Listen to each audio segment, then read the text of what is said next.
말씀은 사도행전 1장 1절부터 봉독해 드리겠습니다.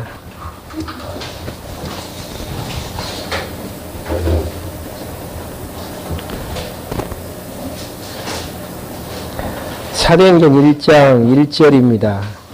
데오빌로여, 네가 먼저 쓴 글에는 예수께서 행하시고 가르치기를 시작하심부터 모든 것에 관하여 기록하였는데 곧 그분께서 택하신 사도들에게 성령을 통하여 명령하신 후에 들어 올림을 받으신 날까지의 일을 기록한 것이다. 2절까지 봉독해 드렸습니다. 지난 시간에 사도행전에 대한 서론적인 부분들 대략적으로 이제 정리해 드렸고요. 그 서론에 근거해서 실제로 이제 그러는지 안 그러는지 확인할 수 있는 작업들을 이제 하겠습니다. 사도행전 내용의 주제가 뭐죠? 교회 설립이죠.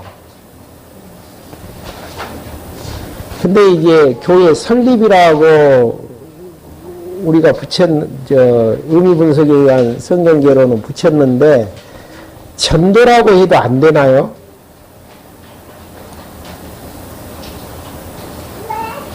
보통 전도하라고 왜 안 되는 거예요? 그걸 지금 이야기하고자 하는 거예요. 왜 전도라고 붙여서는 안 되어지고 교회 설립이라고 꼭 붙여야 되다. 어제 서울에서 내려오면서 혼자 이제 차를 타고 오면서 일단 서울 분위기를 잊어버리고 오늘 분위기로 또 가야 되잖아요. 그래서 사도행전 두 번째 이제 시간에 대한 좀 분위기에 좀 젖어드려야 되겠다 하면서 왜 전도가 아니고 교회 설립으로 주제 설정을 해야 되나. 재밌더라고요. 혼자 생각하면서 오다 보니까. 누가 한번 답변 한번 해보실래요?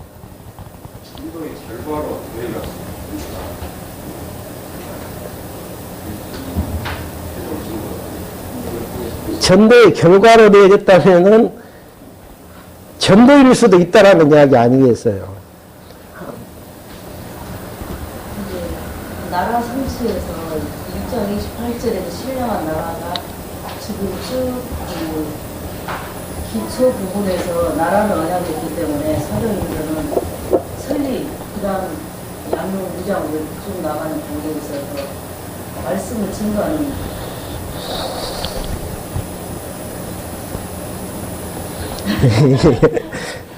전체 판에서 방금 이제 집사님이 이야기한 것처럼 전체 판에서 사도행전을 조명하지 않는 상태에서는 답이 없겠더라고요. 네. 사도공서는 교회의 기초에 대한 설명이고, 사도행전 가서는 이제 교회의 몸이나 자체의 행사, 그 하나의 하나님 나라 능력교회의 설명과 그래서 그러니까 이게 전체적인 판에 의해서 해석을 해야만이 그 답이 있겠다. 그래서 구약은 그리스도에 대한 언약이고 신약은 그리스도에 대한 성취인데 역사성경을 통해서 우리에게 언약해 주시는 내용이 뭐죠? 아담에게 했던 나라 언약이 둘째 아담 예수 그리스도를 통해서 이루어진다라는 확증으로 열조에게 모형적인 언약을 세워주시잖아요. 그리고 이제 성취하시는 이런 이제 내용을 기초로 해서 신약에서는 예수님 자신이 그리스도 되심을 증거에 들어가는데 방금 장로님 이야기하셨듯이 그 부분이 이제 교회에 대한 기초가 이제 이루어지던 이런 이제 부분들이고요. 그 머리가 이제 성취가 이제 되어졌기 때문에 사도행전에서 성령 하나님으로 이제 교회가 설립되어지는 논리적인 순서에 의해서 교회가 최종적으로 승리해 나가는 이런 부분들, 이런 이제 전체 판에서 사도행전을 조명을 해야 되고, 또 정말 사도행전 내용 자체가 그러는지 안 그러는지 확인해 보는 이런 이제 작업들, 구조상으로 봤을 때에 왜 전도가 아니고 교회 설립으로 주제를 설정하는 게 타당한 것인지, 그러니까 이런 질문을 이제 드렸던 이유는요, 다른 내용이 아니고, 자꾸 이제 우리가 답안지만 보면서 내용들 명제적으로 이제 이해해 버리려고 하고 있거든요. 그러니까 사도행전은 전도에 대한 내용으로 가득 차 있어요, 지금. 실제로. 근데 왜 주제를 전도로 하지 않았을까? 전도로 해버렸으면은 뒤에 나오는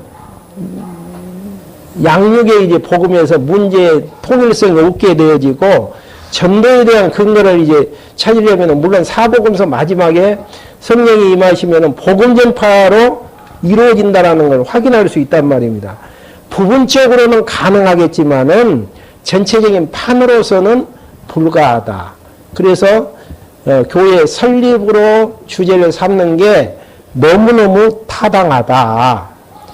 이런 부분들을 이제 찬양 마시면서 이야기할 수도 있고, 뭐 5분 이야기할 수도 있고, 2시간 이야기할 수도 있고, 네. 한번 집중도를 높이기 위해서 한번 던져본 질문입니다. 그러면 이제 교회 설립에 대한 부분에서 밑에 주제도 이제 그렇게 나와 있죠. 예루살렘 교회가 설립되어져야 되고, 설립되어지는 부분들, 이방 지역 교회가 설립되어지고, 로마 교회가 이제 설립되어지는 설립의 이제 경위를 이제 설명하는 부분인데요. 예루살렘 교회가 이제 설립된 페이지 22페이지 중간 부분에 보면은 예루살렘 교회, 그러니까 여기에서도 예루살렘 교회에 예루살렘 지역의 복음이 전파한다라고 이야기하지 않고요. 지금 교회 설립에 대한 근거를 이야기하고 있죠. 에덴 동산이 이제 에덴 동산에 대한 근거를 통해서 신령한 교회가 이제 세워질 것에 대한 언약적인 부분들, 또 광야의 모형적인 교회가 결국은 이제 예수님에 의해서 이루어질 신령한 교회로 이제 만들어주는 부분들, 그다음 베드로가 이제 신앙 고백했던 그 말씀 위에 그리스도의 이제 몸된 교회가 세워질 것에 대한 부분들을 이제 근거로 해가지고 하는데요. 예루살렘 교회에 대한 이제 큰 구조 자체는 두 가지 틀이에요. 성령 강림에 의한 교회 설립, 그리고 23페이지 중간 부분에 보시면은 말씀 전파를 통한 교회 확장. 한 문장으로 이야기를 하면은 성령이 강림해서 교회를 설립하고 계속 말씀이 전파되어지면서 교회들이 확장을 한다. 네. 그러면 이제 먼저 성령 강림에 의한 교회 설립. 왜 교회가 설립되어질 때 성령이 강림하셔야죠? 그러니까 주제에서 아다르고 의가 다르거든요. 근데 참 목사님 그 성령 강론집을 기록한 것을 주제 설정을 하는 걸 보니까요. 참 너무 본문 내용하고 핵심적인 부분들을 잘 이루어서 정리를 하셨다. 그러니까 교회 설립에 대한 부분들을 전도해서 교회 설립한다. 이렇게 할 수도 있잖아요. 근데 성령이 강림해서 교회가 이제 출발되어지는 걸로 설정을 하는데, 이제 그 근거 자체는 육체된 인간과 이제 영혼이 함께하지 않을 것을 창세기 이제 6장에서 이야기를 하면서 홍수로 이제 모든 육체를 멸해버리잖아요. 그러면서 이제 요엘서에 보면은 성령을 보내주셔서 결국은 모든 육체에 이제 부어주실 것을 예언하게 되어지고요. 또 예수님께서도 보혜사 성령을 보내셔서 진리 가운데로 인도하신다라는 것. 그리고 베드로가 고백했던 그 진리의 말씀 토대 위에 교회를 이제 세워주실 것에 대한 이런 이제 내용으로. 그러면서 이제 바로 첫 부분이 성령과 말씀에 의한 이제 교회 설립인데요. 그러니까 이제 성령 강림으로 교회가 설립이 되어지는데 두 파트죠. 성령과 교회, 밑에서 이제 세 번째 줄 보시면은 성령과 교회의 말씀에 의한 교회 설립이고요. 두 번째는 뭡니까? 동그라미 2번요. 표적과 핍박을 통한 말씀 전파. 항상 이제 그 상위 주제하고도 연결을 지어야 되지만은 옆으로 이제 연결도 잘 지으셔야 됩니다. 근데 성령과 말씀에 의한 이제 교회 설립이 되어져야 되는데, 언약대로 이제 내용이 그러죠. 언약대로 성령이 강림했다라는 거. 예, 언약대로 성령이 강림했다라는 게 의미 있는 이야기죠.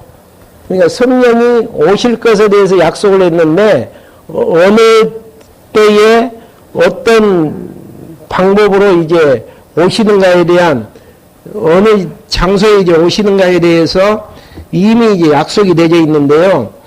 시기는 이제, 시기와 장소는 오순절이고 6월절이 지나간, 순이 이제 10일이거든요. 오순절 하면은 5번 순이 돌아오니까 50일째 되는 날이고, 6월절에서 77절로 하면은 7일이잖아요. 한 일주일이. 77은 49, 그 다음에 되어지는 이제 오순절 날, 이제 77절, 오순절, 구약에서 이제 명시되어 있죠. 77절 날, 이제 성령이 이제 임하게 되어지신데, 장소는 어디입니까? 예루살렘. 거기는 이제 표기가 안 돼 있는데요. 누가복음 24장 47절부터 49절까지 한번 누가 찾아가지고 한번 읽어보십시오. 이게 성령이 임하는 장소는 예루살렘이어야 돼요. 예수님께서 예루살렘을 떠나지 말라라고 이제 약속하셨던 24장 47절부터 49절 한번 읽어보실래요?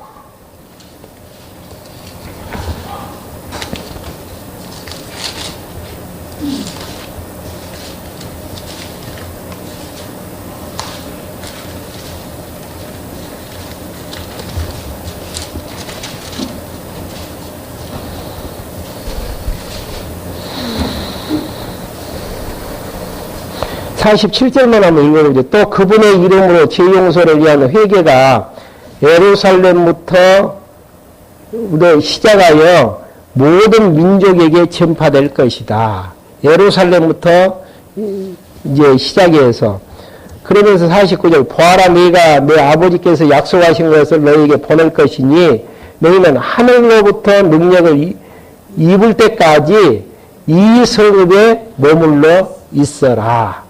거기 보면 나오잖아요, 지금. 예루살렘에부터 회개의 세례가 이제, 회개가 시작이 되어져서 땅 끝까지 모든 민족에게 이제 이방 땅까지 전파될 것이다. 그러면서 하늘에서 능력을 입힐 때까지 이 성읍 예루살렘 맞죠? 예루살렘을 떠나지 말라라는 거. 그러니까, 그러면서 이제 사도행전 1장 4절 한번 봐보시죠. 그분께서 사도들과 함께 계시면서 그들에게 명령하시기를 예루살렘을 떠나지 말고 내게 들은 바 아버지의 약속을 기다리라. 누가복음 연결되어지는 부분들이죠. 그러니까 성령이 오셨네 이야기를 하지만은 성령은 어디에 오셔야 됩니까? 예루살렘에 오순절 성령은 임하게끔 되어 있어요. 대한민국도 아니에요.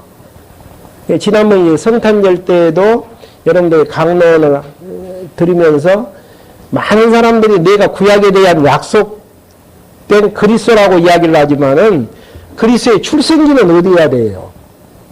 유대 땅 베들레헴이어야 된단 말입니다. 국적은 이스라엘 국적을 가져야 되고, 그러면 대한민국에서 태어나가지고 한국 국적을 가진 사람들이 나는 구약에 약속된 그리스도라고 이야기하는 것은 비성경적인 이야기죠. 그러니까 오순절 성령이 임하는 지역이 어느 지역인가? 누가복음 24장이나 사도행전 1장에 보면은 예루살렘이라는 사실, 여기에서 이제 확인할 수 있는 내용들입니다.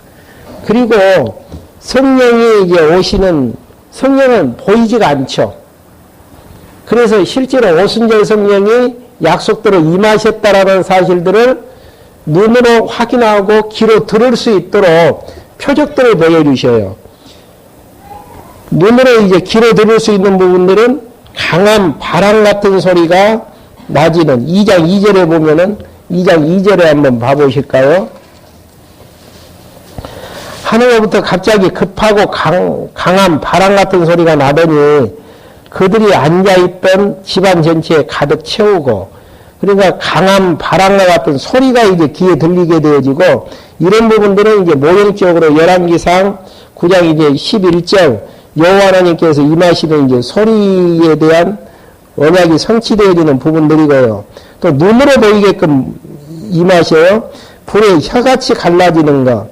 시편 104편 4절 말씀에 대한 예언 따라서 2장 3절 마치 불의 혀같이 갈라지는 것이 나타나서 그들 각 사람 이에 임하니, 귀에 들리게끔 임하시고 눈으로 보이게끔 임하시고, 그 다음에 이제 방언이 터지게 되어지는데 그 2장부터 이제 나아지는 이제 방언 같은 경우는 지금의 방언하고는 틀려요. 지금의 방언은 어떤 방언이죠? 방언하면은 통역을 해줘야만이 그 뜻이 무슨 뜻인지를 알 수 있단 말입니다. 그 당시에 성령이 임했을 때 터지는 방언은 동시 통역이에요. 예루살렘에서 베드로가 설교를 했는데 각 나라 말로 통역이 되어져 가지고 그들을 이제 듣게 되어지는 이런 이제 내용이 결국은 성령 하나님께서 임하셨던 표적으로 이제 볼 수가 있죠. 그럼 문제는 이런 표적들이 성령 예루살렘에 이제 임하셨는데 약속대로 지금도 기도하면 또 오시나요? 왜 안 오셔요? 지금 이제 성취되었으니까 이제 안 오시고 우리가 이제 말씀으로 특별 도시가 그러니까 예, 그건 모형적으로 예언에 대한 성취가 단회적이냐 계속 되어지냐 이 문제가 있잖아요. 근데 다 한 번으로 끝나졌어요. 예수님이 이 땅에 오셔가지고 베들레헴에서 태어나시는 거 한 번으로 끝났잖아요. 그냥 태어날 때 징조들 다 한 번으로 끝나졌단 말이에요. 성령 하나님도 마찬가지예요. 이미 오셔가지고 계시는 부분들이죠, 지금. 그리고 오신다면은 예언대로 어디에만 임하셔야 돼요? 예루살렘에만 임하셔야 되죠. 근데 결국은 한 번으로 이게 단회적으로 끝나야 되는데 단회적으로 아니고 다른 것들은 다 예수님 오시는 게 한 번으로 끝났는데 성령 오시면 기도할 때마다 이죠. 온다라고 생각하다 보니까 혼돈스러운 부분들. 그 다음에 오신다면 이러한 표적들이 또 일어나야 된다니까요. 이런 표적들은 또 일어나는 법들이 없잖아요. 그리고 방언만 할지라도 결국은 이제 뭐 방언에 대한 부분들은 여러분들이 잘 아시겠지만은 성경이 임하시는 표적으로 방언이 터졌을 때에는 제가 한국말로 하면은 이스라엘 말로 하면은 미국 사람이건 인도 사람이건 자기 나라 말로 통역이 되어져서 듣게끔 되어 있는 게 성령이 오시는 표적인데 그런 방언은 없잖아요. 그 방언은 내용이 뭐였습니까? 하나님의 큰일, 구약에 약속된 그리스도에 대한 약속이 이루어졌음을 증거하는. 그래서 이제 위에서 23페이지 세 번째 줄 보시면은 횟수는 단회죠. 그리고 이제 말씀으로 교회가 이제 설립이 되어지는데요. 말씀으로 교회가 설립이 되어 있는데 그 근거는 예수님께서 베드로에게 너는 나를 누구라 하느냐? 너는 나를 누구라 하느냐? 주는 그리스도시요 살아계신 하나님의 아들입니다. 이렇게 이제 마태복음 16장 18절에서 고백을 하잖아요. 내 반석 위에 교회를 세우겠다. 베드로가 이제 신앙 고백했던 거 말씀 위에 교회가 세워질 것에 대한 예언을 했는데 실제로 이제 말씀으로 교회가 세워져야죠. 근데 여기에서 이제 한 가지 초점은 베드로가 이제 그 방언으로 이제 설교를 하게 되어졌었는데 성경 강론의 결론은 무엇인가? 결론은 사도행전 2장 36절에 나와 있습니다. 보통 이제 우리가 그 성경을 읽고 적용을 해야 된다라고 이야기를 많이 하잖아요. 그럼 베드로는 구약 성경을 근거로 해가지고 무슨 이야기를 했나? 2장 36절 한번 봐보시죠. 그러므로 이스라엘 온 집이 확실히 알 것은 너희가 십자가에 못 박힌 이 예수님을 하나님께서는 주님과 그리스도가 되게 하신 것이다. 이게 결론 부분이에요. 이야기를 하기 위해서 구약의 내용들을 인용을 해서 지금 하나님께서 너희가 죽인 그리스도가 누구시다? 주님과 구약에 약속된 그리스도가 되게 하셨다. 네. 그러니까 구약을 인용해가지고 설교했던 내용들, 뭐 스데반의 설교라든지 등등 이제 확인하겠지만은 구약에 약속된 그리스도는 예수님이셨다. 이 이야기는 하질 않았다니까요. 어떻게 이제 이렇게 됐으니까 살아야 된다, 뭐 하나님 잘 경외해야 된다, 기도해야 된다, 이런 의미가 아니고, 그냥 구약에 약속된 그리스도는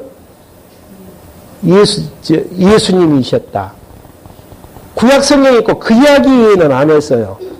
그러면은 구약 성경을 읽고 그 이야기를 했다라는 이야기는 구약의 그리스도를 언약하고 있다라는 이야기 아니겠어요. 그러면은 구약 성경 읽고 해야 될 이야기는 뭡니까? 이렇게 성경 본문에 그리스도가 예언되어 있습니다. 언약되어 있습니다. 이 이야기에는 안 되는 거예요. 그러니까 저도 이제 적용 이야기를 많이 듣고요.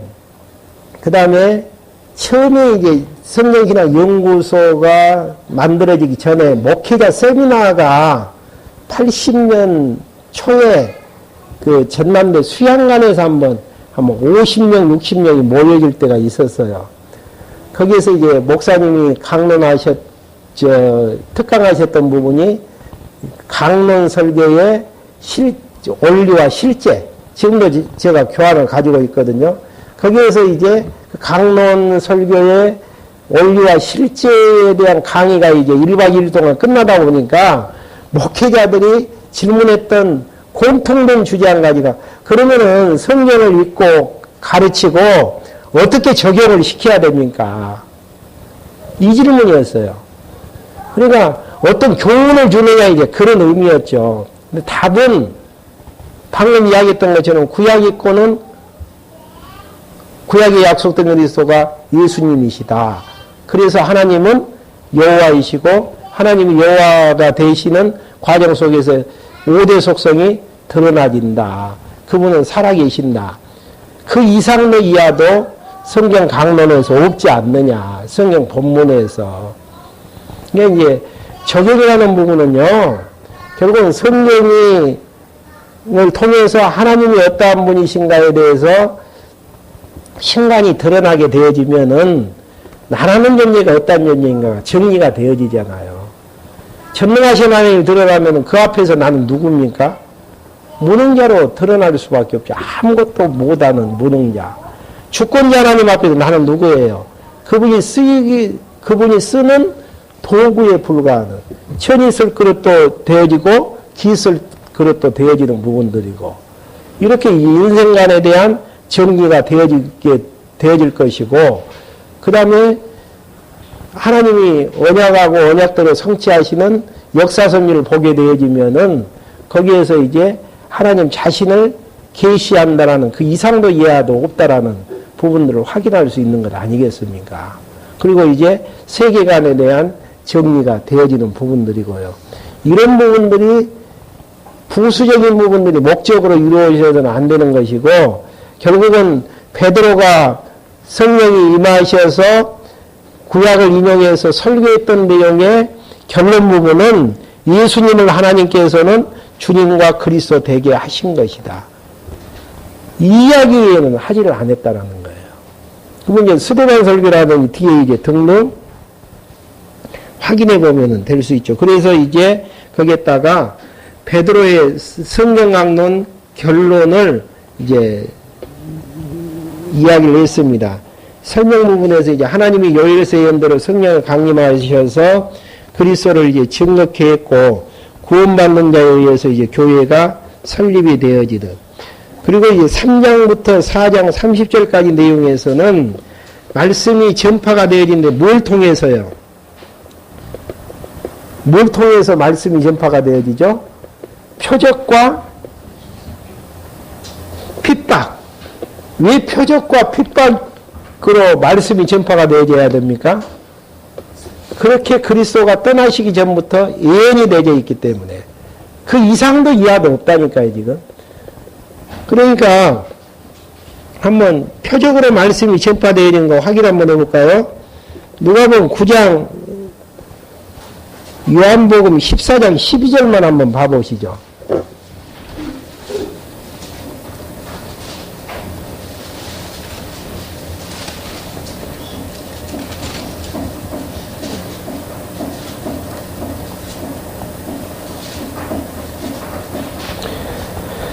내가 진정으로 너희에게 말하노니 나를 믿는 자는 내가 하는 일들을 그 자신도 할 것이요 이보다 더 큰 일들도 할 것이다. 이는 내가 아버지께로 가기 때문이다. 성령을 보내셔서 예수님이 행하셨던 죽은 자를 살린다든지 안진뱅이를 일으키게 한다든지 이러한 주님께서 하셨던 일들이 있잖아요. 이 일들을 다 누가 한다는 이야기예요. 믿는 자들. 예. 사도들, 제자들에 의해서 행할 것에 대해서. 그러니까 복음이 증거되어지는 과정 속에서 메시아가 행했던 표적들이 사도들에 의해서 이루어질 수밖에 없는, 표적을 통해서 복음이 증거되어지는 이런 부분들이죠. 이걸 이제 근거로 해가지고 안진뱅이가 일어나는 표적을 이야기하죠. 사도행전 3장 6절부터 10절 한번 봐보시죠. 사도행전 3장 6절. 베드로가 말하기를 은과 금은 내게 없으나 내가 가진 이것을 너희에게 주노니 나사렛 사람 예수 그리스도의 이름으로 일어나 걸으라 하고 그의 오른손을 잡아 일으키니 그의 발과 발목이 즉시 힘을 얻어 벌떡 일어나 걸었다. 예수님께서 하셨던 안진뱅이 일으켰던 사건들, 그대로 이제 베드로에 의해서 이루어지지 않습니까? 이런 것들을 보면은 결국은 이제 이런 이제 표적들에 의해서 말씀이 이제 전파되어지는 것들을 확인을 하고요. 그럼 표적을 일으켰으니까 뭐하기 위해서 표적을 일으켰나? 안진뱅이를 일으키기 위해서 그랬나? 3장 19절 한번 봐보죠. 그렇게 해놓고 19절. 그러므로 회개하고 돌아서서 너희 죄사함을 죄 씻음을 받으라. 예수님께로 돌이키라는 이야기예요. 이제 받아라. 그러면서 이제 그리스도를 확증해 주는 부분인데요. 3장 18절 한번 봐보시죠. 그러나 하나님께서는 모든 선지자들의 입을 통하여 그리스도가 고난을 받아야 할 것이라고 미리 말씀하신 것들을 이와 같이 이루셨다. 표적으로 안진뱅이 일으키셔서 누구 증거하는 이야기입니까? 그리스도 증거로 끝나진단 말입니다. 구약을 근거로 해가지고 그리스도 증거로 끝나지는. 표적의 목적은 안진뱅이가 일어나서 걷는 게 목적이 아니고 안진뱅이가 일어나서 걷는 그 내용을 통해서 구약에 약속된 그리스도가 예수님이셨다라는 사실, 회개하고 돌아오라는 이야기예요. 이미 오셨기 때문에. 그 이상도 이하도 없어요. 여기에다가 다른 이야기 붙여서는 안 된단 말입니다. 네. 그 다음에 핍박으로 말씀이 전파될 것을, 표적으로 말씀이 전파되어지고 핍박으로 이제 말씀이 전파될 것에 대해서 왜 핍박을 받아야 돼요? 그냥 핍박 안 받으면서도 복음 전하면 좋잖아요. 권사님 그러죠?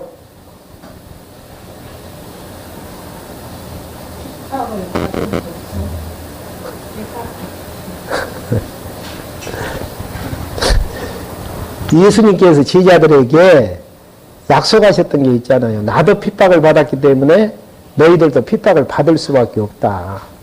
그러니까 핍박을 받으면서 하는 것은 핍박을 받느냐 안 받느냐 거기가 중요한 게 아니고 핍박을 언약대로 받는 예언대로 받는 이 사실을 통해서 구약에 약속된 그리스도가 예수님 되심을 증거하는 그 자체가 중요한 거란 말입니다. 예언대로 되어지는 그러면은 핍박을 받는 내용들이 어떻게 이제 약속되어 있는가? 한 분은 누가복음 21장 12절, 한 분은 요한복음 15장 20절 한번 찾아갖고 읽어 주셔요.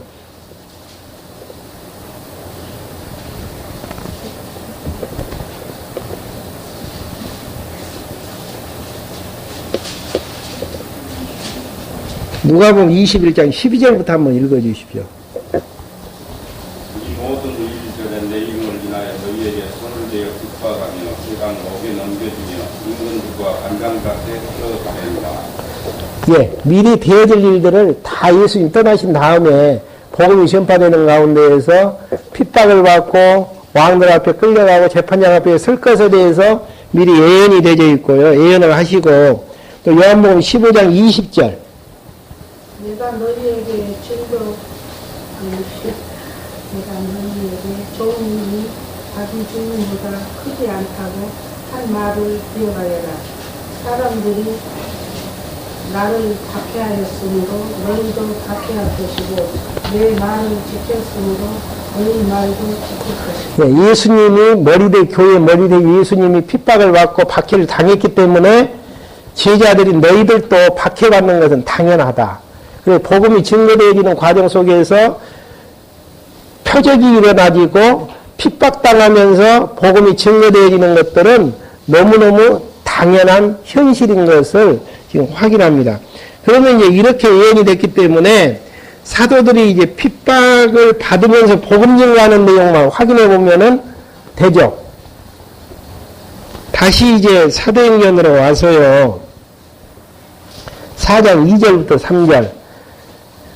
사도들이 백성을 가르치는 것과 예수님의 부활을 위해서 죽은 자들의 부활이 있음을 전도하는 것 때문에 그들이 격분하여 그들을 붙잡았으나 이미 저녁이 되었으므로 이튿날까지 가두어 두었다. 감옥 속에까지 갇히지 않습니까? 그러는 가운데에서도 지금 증거하는 내용은 뭡니까? 4장 4절에 보면은 그러나 말씀을 듣는 자들 가운데에서 많은 사람들이 믿었으니 남자의 수가 5,000명쯤 되어졌더라. 핍박 속에서 복음이 증거하는데 이제 구원을 얻게 되어지고 또 사도들이 이제 구약대로 성취되어진 것을 찬양하고 기도하는 이제 이런 부분들. 그러니까 지금 본문 내용의 상위 구조는 무슨 내용이었습니까? 성령과 말씀에 의해서 교회가 설립이 되어지는 것인데 언약대로 성령이 임했음을 여러 가지 이제 표적과 이제 내용들을 통해서 확인을 해봤고요. 그 다음에 두 번째는 표적과 핍박을 통해서 말씀이 증거가 되어지는데 실제로 이제 안진뱅이가 일어나는 사건, 그 다음에 핍박 속에서도 복음이 증거하는 가운데에서 5,000명이나 구원을 얻는 이제 사건들.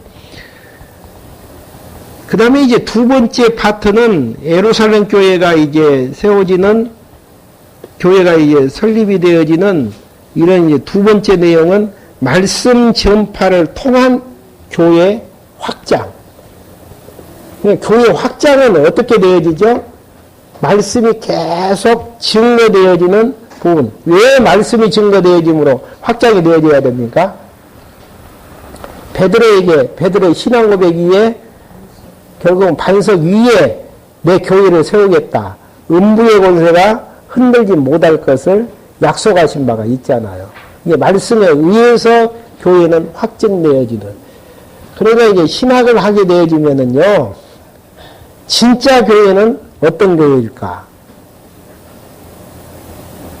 보통 그 개혁 신학에서는 세 가지를 이야기를 해요. 말씀 선포, 순수한 말씀 선포, 두 번째 성례가 집행되는 것. 그 다음에 세 번째 권징이 행해지는 거. 세 개가 맞나요?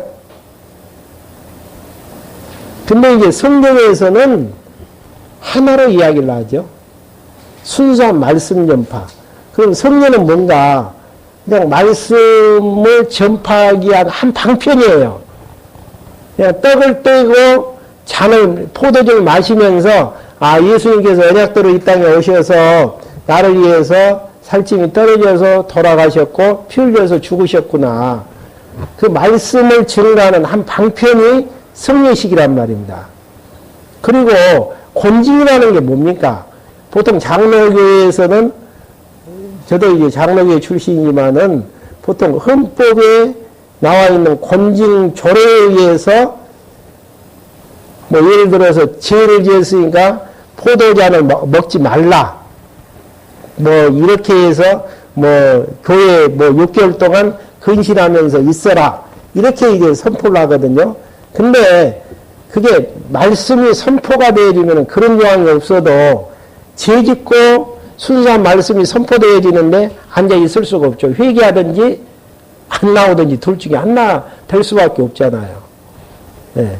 그러니까 순수한 말씀이 전파되어진 것이 창교회인데 나머지 성찬식이라든지 그 권징조례 같은 경우는 다 말씀을 증가하는 한 방편이고 말씀이 선포가 되어지면은 회개하든지 아니면 못 나오든지 둘 중에 하나 권징이 이루어지기 때문에 우리가 이제 정리하는 교회의 이게 참 표적이라는 것은 순수한 말씀이 선포되어지는 것. 그게 창교회라는 사실. 여기에서 이제 말씀이 전파되어서 이제 교회가 확장되어지는데요. 여기도 이제 두 파트로 이야기를 하죠. 표적과 순환을 통한 말씀 전파와 두 번째는 뭐죠? 순교와 핍박을 통한 이제 말씀 전파인데요. 먼저 이제 표적을 통해서 말씀이 전파되어지는 이런 부분. 어떤 표적이죠? 아나니아와 삽비라 잘 아시죠? 재산을 팔아가지고 연보하려고 했는데 중간에 마음이 변해가지고 조금만 연보하고 나머지는 이제 자기 천막 밑에다가 묻어놨어요. 그래가지고 부부간에 죽어버리는 사건이죠. 보통 이 내용을 어떻게 알고 있습니까?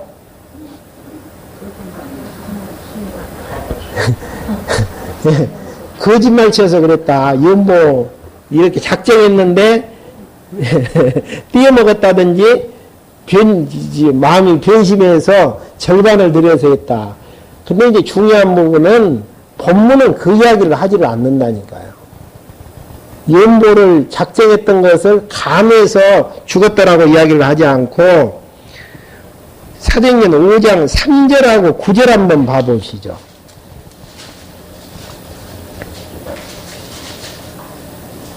5장 3절하고 9절. 그러자 베드로가 말하기를 아나니아야 어찌하여 사단이 내 마음에 가득하여 내가 누굴 속이고 성령을 속이고 땅값의 일부를 숨겼느냐. 성령이 임하셨는데 성령을 속였느냐. 이야기는 성령이 약속대로 임했다라는데 초점이 있고요. 9절 또 이제 그 아내에게도 베드로가 그 여자에게 말하기를 어찌하여 너희들이 서로 공모하여 주님의 영을 시험하느냐. 주님의 영이 누구죠? 성령이죠. 보아라 내 남편을 장사하는 자들의 발이 문에 이르렀으니 그들이 또 너를 메고 나갈 것이다 하였으므로 여자가 즉시 그 발 앞에 엎드려져 죽었다라는 거. 연보를 감해서 죽는 그게 아니고 성령이 이미 언약대로 오셨는데 성령을 속여서 죽었다는 표적으로, 표적이 목적이에요. 그러니까 명령하자마자 죽잖아요. 그러니까 10만 원 연보하려고 했다가 5만 원 한다고 해서 죽는 경우가 없어요. 왜? 성령이 이미 오셔버렸기 때문에. 표적적인 것은 일어나 버렸기 때문에. 그러니까 이렇게 이제 성령을 속이느냐 주의 영을 속이느냐 여기에 이제 초점을 맞추면 쉽죠. 마음이 평안하잖아요. 그러는데 이제 거기에 초점을 맞추는 게 아니고 연보 떼어먹었다든지 아니면은 연보를 이제 계획보다 약하게 했다든지. 우리가 성령을 속이면 좋습니까? 예? 우리가 성령을 속이면 지금은 이제 성령이 증거하는 그리스도를 믿지 아니하면은 마지막 날 심판은 맞죠. 근데 이때는 지금 성령이 언약대로 오신다고 했는데 오셨으면 증거하는 표적으로 지금 주제가 지금 설명을 하고 있잖아요. 지금 육체의 소욕은 성령 속이면서 살고 있죠. 육체의 소욕은. 어떻게 안 속여요? 육체의 소욕 있는 한은 속이고 눈가림하고 이선 떨고 의식하고 다 하는 거 아니에요. 그게 육체의 소욕에서 나아지잖아요. 그거 벗겨지는 것만큼 성령의 소욕이 그 벗겨지는 원리가 뭡니까? 그게 이제 성령의 소욕이 잘하는 것만큼 육체의 소욕이 죽어가죠. 성령을 속이면은 죽는 경우는 표적 시대, 사도 시대 때만 가능한 부분들이에요. 성령을 예수님께서 보내주신다 그랬는데 성령이 임했다는 표적도 있어. 예, 당연하죠. 그 이상도 이하도 아니에요. 그래서 이제 지금 그 교재를 보면은 표적으로 나와 있잖아요. 표적으로 말씀이 전파되어지는. 아, 진짜 성령 오셨다. 그러니까 왜 아나니아 삽비라가 죽였냐? 성령이 오셔서 말씀대로 말씀이 전파가 되어지고 교회가 설립되어진다라는 그 사실들을 알게 하고 보이기 위한 그 이상도 이하도 없다는 이야기예요. 근데 이제 적용을 한다면은 영무 많이 하려면은 거두려면은 이 성령이 있고 그렇게 해야죠. 연보에 있다가 초점을 맞춰야죠. 근데 성령 전체의 틀은 성령이 약속대로 임하셨음을 지금 표적적인 사건들을 통해서 보여주는 거라니까요. 아, 성령 속에서는 안 되구나. 그 다음에 이제 두 번째가 순환으로 말씀이 이제 왕성하게 되어지는 5장 이제 27절부터 6장 7절까지 사도들이 제자들과 간속들에게 끌려가 말씀을 전파하고, 그러니까 편안한 상태에서 복음이 증거되는 건 아니라니까요. 끌려가 말씀이 전파하고 사도들이 이제 매를 맞고 놓였는데에도 말씀이 전파되어지는, 한번 그 장면 한번 봐볼까요? 5장 40절 41절.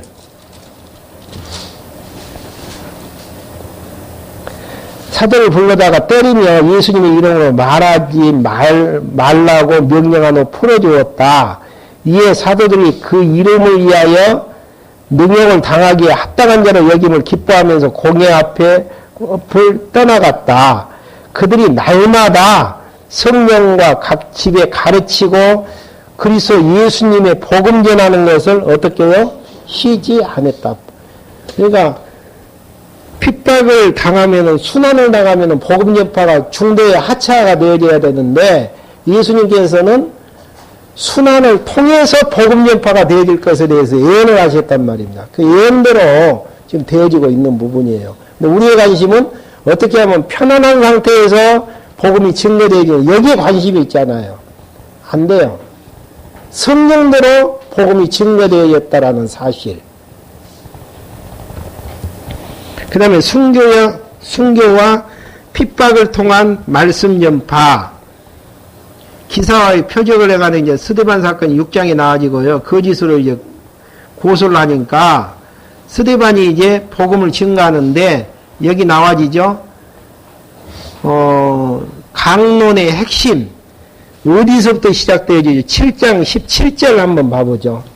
스데반의 설교가 어디에서 시작되어지는가? 7장 17절. 하나님께서 아브라함에게 약속하신 때가 가까워졌을 때에, 지금 창세기 아브라함부터 열거를 해가지고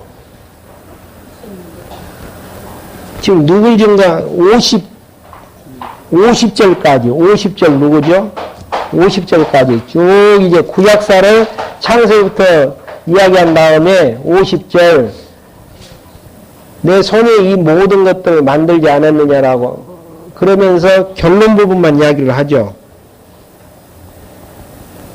5장, 7장 52절부터 53절까지. 너희 조상들이 박해하지 않는 선지자가 있었느냐? 의인이 올 것을 미리 전해준 자들을 그들이 죽였는데, 이제 너희들이 그 의인을 배반한 자와 죽인 자가 되었다. 너희가 천사들이 전해준 율법을 갖고 지키지 않았다. 그러니까 결국은 의인은 누구예요, 여기에서? 예수 그리스도잖아요. 하나님의 아들로 오신 예수 그리스도. 그러니까 창세기부터 마지막 구약 성경 전체를 통해서 누굴 증가를 하게 되어지냐면은 구약에 약속된 그리스도를 증가하게 되어져요. 이 설교 보니까 앞에서 이야기했던 베드로 설교하고 비슷하잖아요. 결론은 구약에 약속된 그리스도, 스데반은 구약에 약속된 의인이 왔는데 너희들이 죽여버렸지 않느냐. 그 이야기예요. 이게 설교에 대한 마지막 결론이란 말입니다. 왜 구약에 약속된 그리스도가 예수님 되심을 배워야 됩니까? 하나님이 여호와이심을 확인하는 작업이고요. 하나님이 여호와이심을 확인하는 것 통해서 약속대로 이루시는 역사, 성취되는 걸 보니까 하나님은 살아계신 주권자시다. 살아계신 주권자 되신 하나님께서는 전능하시고 성실하시고 주권자시고 영원하신 하나님이시고 자비로우신 하나님이시다. 이 내용으로 사도행전의 설교는 다 마무리가 되어졌단 말입니다. 이것이 이제 증거되어지게 되어지므로 그다음에 이제 과정 속에서야 뭐 핍박을 통해서 표적을 통해서 방법들이죠. 복음이 이제 증거가 되어지는. 그리고 이제 밑에서 23페이지 밑에서 5번째 줄 핍박으로 흩어져 전파되어지는. 핍박이 이제 본격적으로 이제 증거가 되어지다 오다 보니까 결국은 핍박으로 이제 흩어지게 되죠. 8장 1절 한번 봐보죠. 사울은 그가 죽임당하는 것을 마땅하게 여겼다. 그날에 예루살렘에 있는 교회에 큰 박해가 일어나서 사도들 외에 모두 유대와 사마리아의 마을로 흩어졌다. 의미 있는 근로에서 이제 이방 종교에 대한, 아니 이방 성교에 대한 길을 이제 준비하시는 하나님의 섭리. 그러니까 지금까지 이제 정리되어졌던 부분은요, 다른 내용이 아니고 성령이 너희에게 임하시면 너희가 권능을 갖고 어디서부터요? 예루살렘부터 복음이 이제 증거가 되어져야 되는데 예루살렘에 복음이 증거가 되어지고 그곳에 교회가 세워졌는데 하나님이 이제 이방 땅으로 복음이 증거가 되어져서 로마 교회까지 설립해 하시려고 하는 계획 자체가 다 사도들 외에는 흩어지게 만드시는 하나님의 섭리. 이게 하나님께서 해 나가시는. 그 중에서 이제 쓰시는 이제 방법 자체가 핍박이죠. 핍박은 예언이 되어 있는 부분들이죠. 좀 빨리 진행을 했습니다. 다음 시간에는 9장 1절부터 이방 지역의 이제 교회가 어떻게 설립이 되어 있는지, 설립이 되어 있는 것인지. 여기에 나온 사울이, 바울이 되기 전에 예.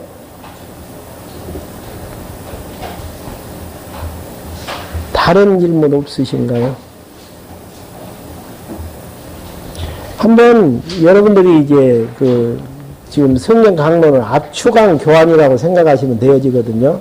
구조적으로 한번 봐나가시는. 예를 들어서 제가 처음에 시작하면서 왜 사도행전이 전도에 대한 주제가 아니고 교회 설립에 대한 주제냐. 그렇게 하면은 쉽게 전체 판에서 그 부분으로 논리적으로 설명하는 훈련이 안 되어 있으면요, 답변하기가 쉬운 게 아니거든요. 그런 질문들. 예. 자꾸 이제 던져보셔요. 여러분들 뭐 등산 좋아하시니까 등산을 다니시면서도 또 동네 한 바퀴 도시면서도 다른 생각 하실 것도 많지만은 왜 사도행전이 전도에 대한 내용으로 지금 가득 차져 있는데 왜 교회 설립일까? 한 가지 질문이에요, 지금. 그 다음에 왜 꼭 교회 설립이 성령이 오셔야만이 시작이 되어지느냐. 이런 질문도 던지면서 한번 정리를 하다 보면은 내가 알고 있는 범위가 어느 정도 범위이고 모르고 있는 범위가 어느 정도인가를 아는 거. 근데 문제는 내가 모르고 있는 게 무엇인지도 모르면서 살아나가는 우리의 모습. 그다음에 내가 알고 있는 내용들이 진짜 참 진리인지 아니면 부분 진리인지도 지금 점검받지 못하고 지금 살아나가고 있다라는 거. 혼자서 아는 게 다 아는 거예요, 지금. 그러다 보니까 이제 고집스럽게 이제 자기 주장만 해 나가는 좀 그런 부분보다는 이제 식사하시면서 찬잔 마시면서 아, 이런 강론집을 읽었는데 강론 테이프를 들어봤는데 이 부분에서 이렇게 참 정리되어졌던 게 참 의미가 있더라. 아니면은 아, 이런 부분은 참 내가 이렇게 정리를 했는데 혹시 내 이야기가 맞는지 틀린지 한번 점검 한번 해다오. 찬잔 마시면서 얼마든지 이야기할 수도 있는 부분들 아니겠습니까? 그래서 말씀 안에서 교제도 하고 정말 자생력이시 공부에 나감으로 어떤 신앙인과 대화를 할지라도 정확하니 우리가 가지고 있는 진리를 제시해 줄 수 있는 믿고 안 믿고는 두 번째 문제예요. 기도하시겠습니다. 하나님 아버지 저희들 이 시간에 불러 모아주셔서 교회 설립으로 성취되어지는 하나님의 섭리의 내용들을 확인할 수 있도록 인도해 주심을 감사하며 드립니다. 저희를 부족하고 연약하지만은 성경신학을 입문케 하셨사오니 이제는 더욱더 구조적이고 입체적인 방법으로 교육을 받게 하여 주셔서 어떤 환경 속에서도 흔들림이 없이 비진리와 대적해 나가는 진리수호의 길을 걸어갈 수 있도록 인도해 주시옵소서. 예수 그리스도의 이름으로 기도했습니다. 아멘.